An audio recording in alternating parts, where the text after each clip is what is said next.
In soul-based coaching, we turn the usual coaching a little bit around in a way that we focus completely on the client's wisdom, that I, as the coach, don't put any kind of interpretation into the coaching space, because that would like hinder the flow of the client and they would not be able to find out how their system works. Like the whole point of it is that you as the client get to know how your system works, almost like looking into a mirror and then finding the little edges or the places where change can happen and where you want change to happen. And this is it's a process that leaves all the responsibility with you as the client. So if you want to take a step forward in your life, a metaphorical step, then I will patiently wait and ask you about the step and how wide it might be and what happens just before the step and what happens after. But I will not tell you, yes, you can do it, you can take the step, because what happens next time I'm not there. So I will just patiently wait until you take the step or don't. I am kind of open to both and just focused on what it is that you would like to have happen. Very cool. Yeah. So do you have a background in psychology at all, or? No, I haven't. Like at the time, I remember when I went to university, I would have liked to study psychology, but like in my household, it was like psychology, that's only for people who are strange and who want to find out what their problem is. So I kind of did not go that way.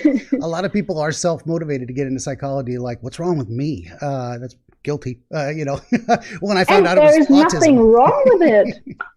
That's the thing, I trust a person more when they have worked through their own stuff than people who have studied something but don't have a connection with themselves. So for sure, it's very common for you're in therapy, your therapist to have a therapist to talk about the struggles he's having with clients and how he's bringing himself to it and what might be complicating that process. So the reason I asked was actually because that is your description of it, this idea of helping people really see themselves, see the situation in total, figure out practical steps to address whatever their goal is without telling them what their goal should be.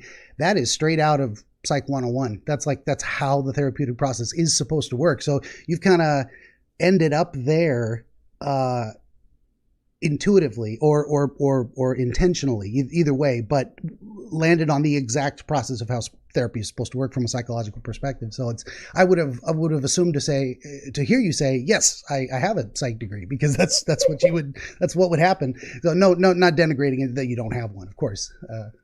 No. It's like I am very interested in psychology and I would have loved to study it. And like I've read a lot on it, later on. And I want to stress that in soul-based coaching, it's a step further. Like we bring everything into metaphor and we invite the client to talk in metaphor. That's why I said it's a metaphorical step they want to take, and we find out where they are when they take that step. And maybe they are, I don't know, on a cliff and they want to take a step, but the other side is on the other side of the cliff and they don't know how to overcome this space in between. And then we help them do that in the metaphor realm, because metaphors are the basic language of us humans. It's how we learn when we are very little, and how we perceive the world. I always say it's like the lens that we look at the world through. And so whatever lens we take, it shapes our experience. And so when something changes there, it has like a ripple effect into every area of your life. I love that.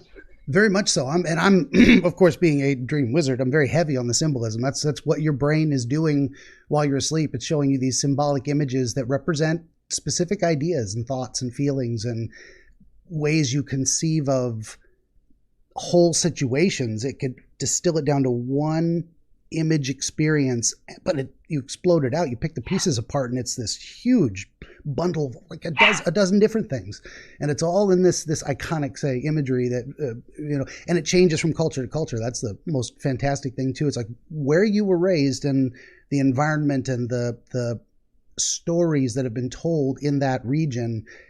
Those are the symbols that show up there's stuff that's common to mankind, and there's stuff that's very specific to regions, and even language, the way people use language. What is it like? The old saying, Eskimos have like 50 words for snow of different kinds.